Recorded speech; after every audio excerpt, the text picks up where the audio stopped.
The Commonwealth versus Lindsay Clancy starts today with jury selection in Plymouth Superior Court in Massachusetts. This is one of the most agonizing, high-stakes trials we'll follow this year. And jury selection is very tricky due to the unusual nature of this case. While the facts of the tragedy in Duxbury are not in dispute, the legal battle over criminal responsibility, postpartum psychosis, and severe mental illness will be immense. In fact, this tragedy has ignited an urgent national conversation about a hidden crisis in our medical and social infrastructure. I mean, most people can't comprehend the gray areas of mental illness. And for many, it's sadly still a stigma, and people look the other way, or they have the attitude, well, it can't happen to me, or not in my family. Welcome to Lunchtime Law on the Margaret McLean Show. I'm a former prosecutor, civil trial lawyer, and law professor. And this is where we take the legal stories dominating the headlines and translate what is actually happening inside the courtroom. So please subscribe and press the like button. I'll be following this case happening in my home state of Massachusetts, as well as in my home county of Plymouth. So you can find me right here every weekday at noon. So before we dive into the challenges of choosing a jury, let me give you a rundown. On January 24th, 2023, first responders were called to a home in Duxbury, Massachusetts. Patrick Clancy had returned home to find his wife Lindsay critically injured after jumping from a second-story window. Then he ran inside the house, frantically worried about the children. In the basement, he found Cora, Dawson, and baby Callan. They had suffered fatal injuries.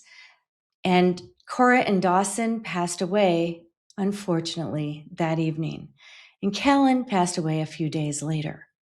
Now, Lindsay, a labor and delivery nurse, survived, but was left paralyzed and bound to a wheelchair. Now she faces 3 counts of first-degree M. So the central question for the jury is not who is responsible for this tragedy, because Clancy admits to the facts surrounding the fatal injuries that she committed with exercise bans. It's her mental state that's on trial here. I mean, was she criminally responsible for these crimes? Meaning, did Clancy appreciate the wrongfulness of her acts? Was she of sound mind? Was she unable to control her behavior due to mental illness? The state argues that these were calculated, intentional acts of first-degree M. But the defense maintains it was the direct result of severe postpartum psychosis, bipolar disorder, and a medical reaction to a revolving cocktail of heavy prescription medications. Massachusetts law is very specific when it comes to the insanity defense, and it involves burden shifting. I'll translate that.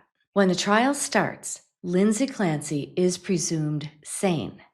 If the defense raises a lack of criminal responsibility at the time the crimes were committed, the burden then shifts and the prosecutor must prove sanity beyond a reasonable doubt. So how hard is it to find 12 jurors who can actually put aside their biases and follow that specific law? As I mentioned, jury selection and voir dire present challenges to both sides. And to understand how a local jury will grapple with these explosive issues, we are joined by a lawyer who knows this jurisdiction inside and out. Attorney Nate Amendola is a premier criminal defense lawyer right here in Plymouth County. He's familiar with the local jury pool, the prosecution, the defense, and the bench. Nate, welcome to the show. Hi, Margaret. Thanks for having me. I'm happy to be here. Yeah, I appreciate you being here because, as I said, you've been practicing law a long time and you really do understand a lot of these issues that we'll be discussing on the show. So I'm going to start right out. Massachusetts law places a unique burden on the state. Once the defense raises a lack of criminal responsibility, the prosecutor must prove sanity beyond a reasonable doubt. That's right. So, how hard is it to find 12 jurors who can actually put aside their biases and follow that specific law? Well, I think this is going to be a really difficult case. Everybody knows that, that, as we all know, picking the right jury that's going to buy your theory of defense is critical to a successful trial for the defense.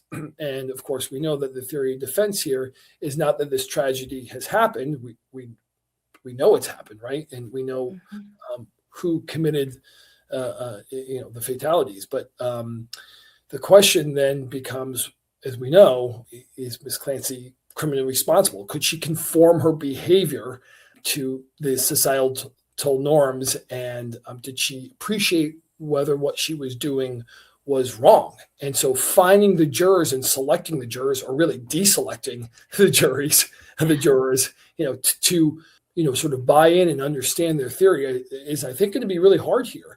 You and I talked about a little bit about this. I'm a parent. You're a parent. There's a question, and it's really, this is just, Kevin said this, I think, in something I read, that this case is so emotionally charged.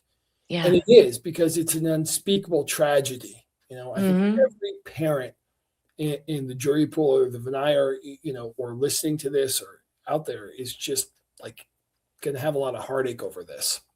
Yeah. I think finding people that can divorce themselves of the raw emotion from this and approach it, I think, maybe from a more scientific or a logical or evidence-based standpoint is going to be really critical and very difficult. This is going to be very, very hard. Oh, yeah. And Judge Sullivan plans to seat 18 jurors, and then the defense even asked for extra challenges. Do you see that happening very often, where you get extra challenges? No, that is, and I read his motion in limine, or his request for that, and that's a pretty unique request. In Massachusetts, if there's a lifetime felony, M is a lifetime felony, there's 12 jurors, and then I think there's an additional 6 alternates. So both sides will have, I guess that makes 18 peremptory challenges. So those are challenges you don't have to make a 4-cause challenge. You just strike that juror you don't need to give a reason. But asking for more, and I understand why he did it, is I think a somewhat unusual request. And Judge Sullivan's a very smart judge, and I'm not surprised that it was denied. But that's very atypical. But I understand why he did it. Yeah. And why did he do it here in particular, do you think? I think it's just going to be so hard to find people. I think it's going to be really difficult to find people that can just take the raw emotion out of this and to really apply the facts to the law. I think that's going to be very difficult. This has got to be a case of jury selection that is going to be Herculean, I think, really, for both sides. Yeah. This is going to be difficult. Yeah. Yeah. And I think this is going to take a little while too. Oh, yeah, definitely. How long do you think it'll take? A week or two for jury selection. Wow. Yeah. Yeah. Wow, that's what people are saying. That's what I heard, which is unheard of, really. I mean, it didn't even take that many days to pick the Karen Reed trial, the jurors for that. But this presents very unique issues. So let's, first of all, for the listeners here, explain what the 2 challenges are. We have challenges for cause and peremptory challenges. Have you explain that. So the idea behind this is you want a fair and impartial jury, right? Or a fair and impartial juror. So during the impanelment process, what happens here in Massachusetts, and in this case is a little different because there's a lot going on. And I know we're going to talk a little bit about this, but the defense has presented a juror questionnaire. You see it on the docket. I read it. I'm not exactly sure if that's how it's going to be presented to the jury pool with exactly all those questions, although it may be. The idea here is you're trying to call out or deselect the people that are not going to be, that can't be fair and impartial. So a 4-cause challenge, if you strike for cause, you will make an argument, the attorneys will make an argument to the judge that the juror that's up at sidebar, and I'll explain that in a second because I think that's how this is going to go, cannot be fair and impartial. And of course, there are some jurors that are, prospective jurors that are going to say, look, I cannot be fair and impartial on this. They'll say that, I'm sure. And then there may be some others that might equivocate. And so if that's a juror that either side thinks is not going to be fair and impartial, the prosecution or the defense will make an argument to the judge that he or she doesn't think that juror can be fair and impartial based on how they answer the jury questionnaire. Or I think the Commonwealth has also requested some individual voir dire sidebar. So do you want me to explain that a little bit? Yeah, that would be wonderful. I think this is what we do on my channel is we translate the law for people, because we as lawyers sometimes take it for granted, but not everybody knows what peremptory challenges is, for cause challenges. Listeners very often are quite adept at the law. They watch these law shows, but I think it's a good idea to explain a little bit. Well, this stuff is confusing even to lawyers, and by the way, I should say in Massachusetts, it's not, supposed to be standardized. Like there are these procedures for this kind of stuff, but there's also every court and every judge does it a little bit different from county to county, and it differs. So what I think is probably going to happen here is jurors will be brought up to sidebar. There'll be the jury pool will be some basic questions will be posed to them. Does anybody have a vacation that prevents them from being here for a long period of time, or an illness that would prevent them from being able to sit down? So in any event, and those folks will raise their hands and then they'll be excused. And then what I think will happen is, up at sidebar, that's sort of where the judge is sitting and the defense, the prosecution team, the juror will be brought up, or the prospective juror will be brought up to sidebar. I think this is how this is going to go. I think you're right. And so the judge may pose some questions to the juror based on either the questionnaire or based on the individual voir dire questions that were filed by the Commonwealth. And the judge will ask the questions, or maybe the judge will allow the defense to ask questions directly, or ask the prosecution to ask questions directly, and they'll listen to the responses. The juror will then be asked to step aside, and there'll be a discussion between the parties. Does anybody have any additional questions for this juror? Any for cause challenges? And of course, that's the challenge. Yes, I don't think this juror can be fair and impartial because of this reasons. And then the opposing party will have a chance to give, I agree, or no. I think they can, and then they'll make the argument, and then the judge will either seat them or strike them for cause. And the peremptory challenge, so he's got 18. Each side's got 18 here. It's a lot. That is a lot. Yeah. You don't need to say anything. I'm striking that. I'm using a peremptory challenge. Okay. And of course you got to keep track of that stuff. And there's a lot going on, and you can forget how many you've, how many you've already struck. And so there's a lot going on. Both of these attorneys on the defense and the prosecution are very seasoned, but there's a lot going on during this process for sure.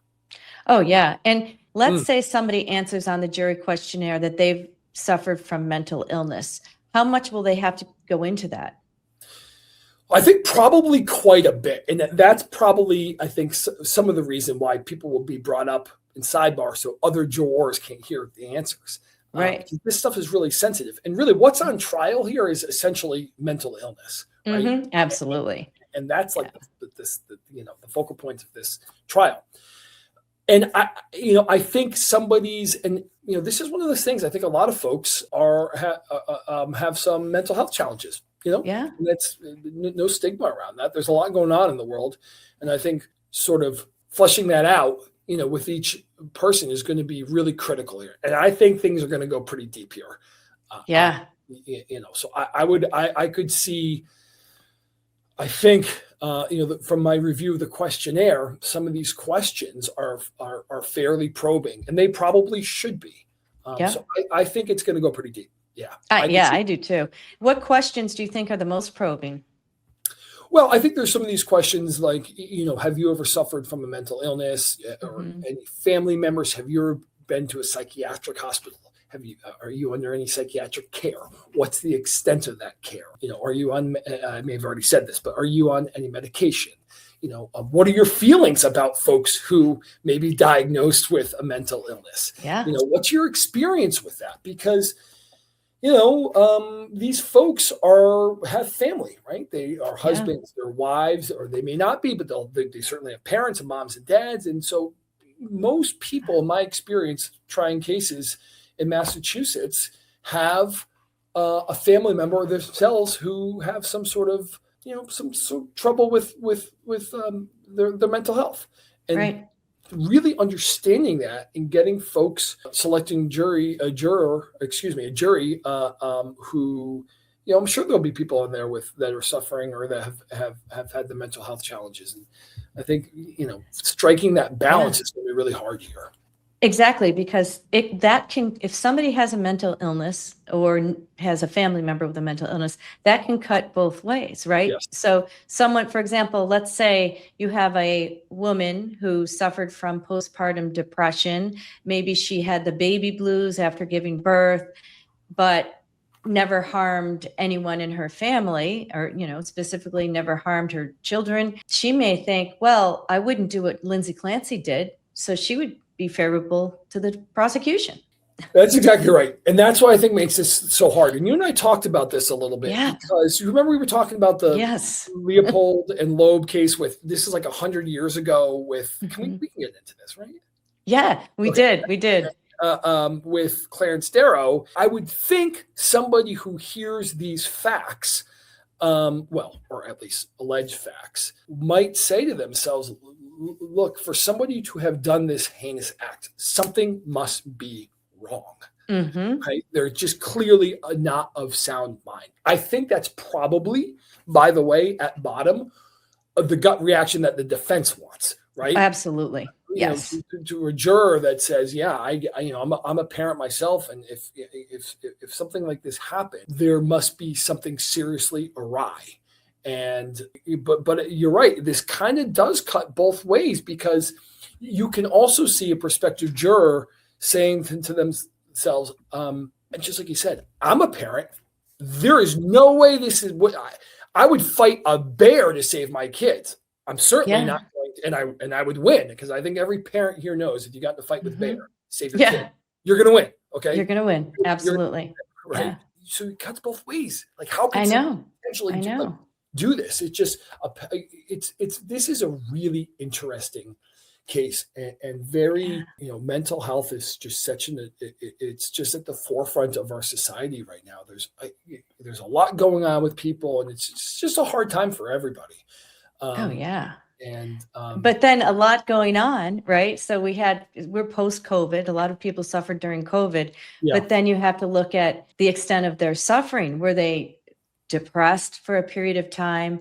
There's a big difference between suffering from, say, depression to then going into possible mania or psychosis, where you're just in another realm altogether. So Kevin Reddington's going to have to explain that, or have an expert explain that to jurors, what it really means, because I think some people will have a hard time comprehending that.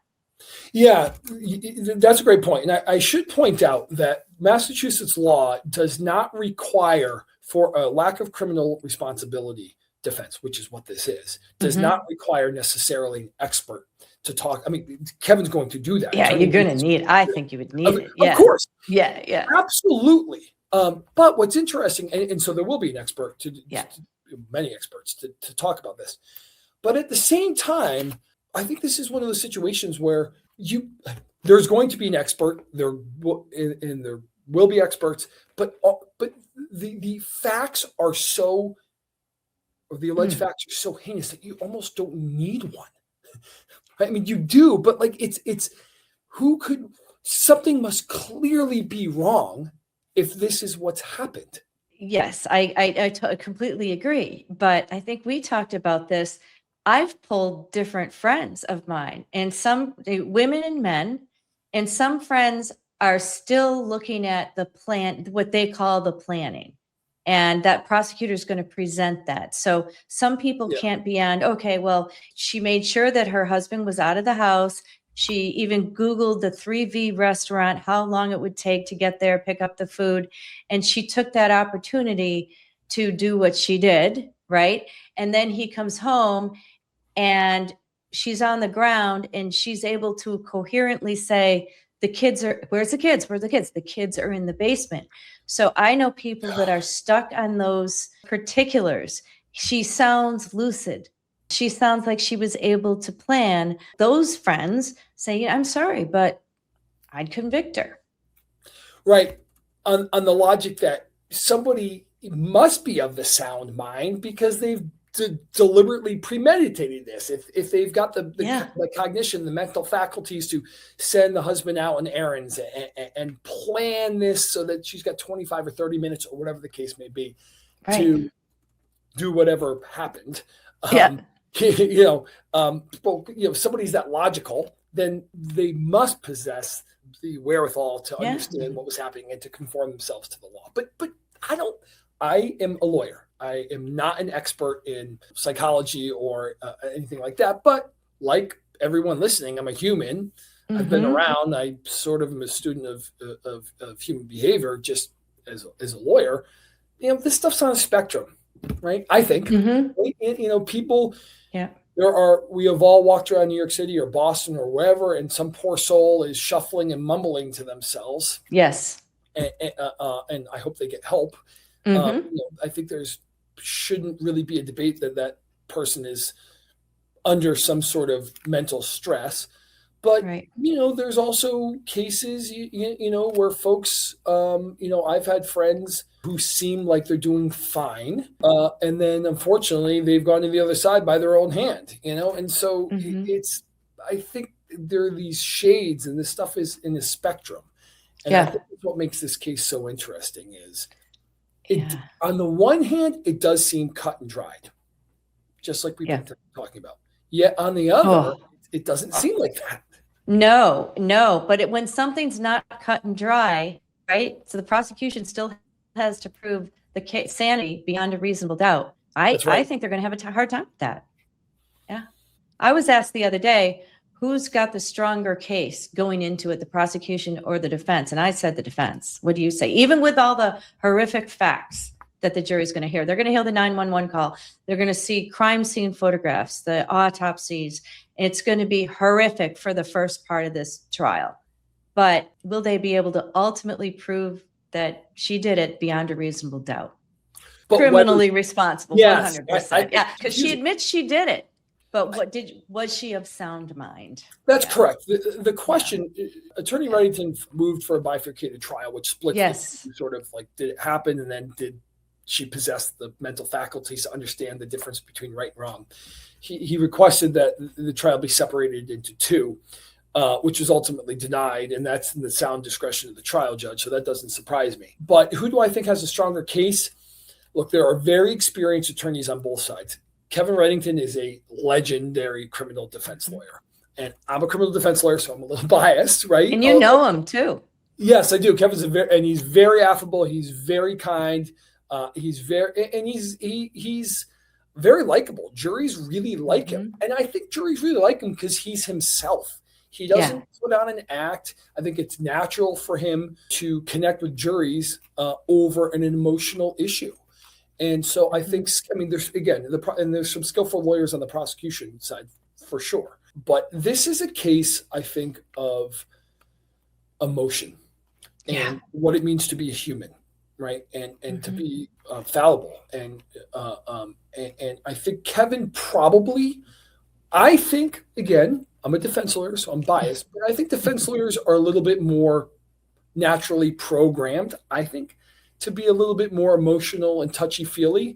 And so I think that may give a little bit more of a leg up to the defense. And part of being a good defense lawyer is taking the facts beyond change and using those to your advantage. And I think the facts here are so difficult. And so, really, it's hard to talk about this stuff. It really is. A lot of people don't want to watch it, I think.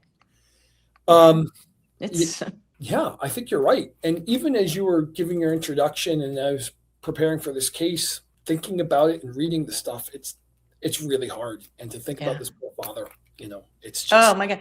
Speaking about that, how significant is it that Lindsay Clancy's husband, Patrick, is standing by her? How significant for the defense? I think that's significant.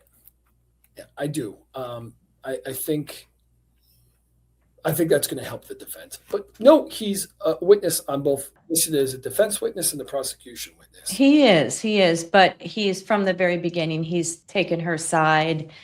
And I have a feeling he will testify in her favor and that she tried to seek help. And he'll go through the many times that he took her to the doctor's office or to the hospital. She put herself into McLean because she didn't feel right after she gave birth to that third child. There's something wrong. She didn't, almost felt out of her mind for some time. Like she was very, very high anxiety, a lack of sleep, insomnia, which kind of goes to bipolar disorder in my mind. Yeah. Correct. And my understanding was there's some auditory hallucinations and things like that. So there's clearly, well, I think this is maybe what I'm driving at is these facts are so difficult. And I think these are facts that are beyond change, the things that we're talking about. I think they almost help. They're so heinous. I think they almost help the defense because, again, if you have children, not to make this personal, but I do. And I do too. Yeah. And everybody who knows me knows how much I love my kids and children in general. It's just the joy of life, right? Yep. But it's almost impossible to imagine. I mean, this has happened before. I cannot remember. I think we talked about this. There was a mother who drove a car into a quarry. I think this is like 30 years ago. Is that right? Yeah, the Susan Smith case. Thank you. Right. Yes, and I had the prosecutor on, Tommy Pope, for that. Yeah. Okay, that's right. We talked about that. Yeah.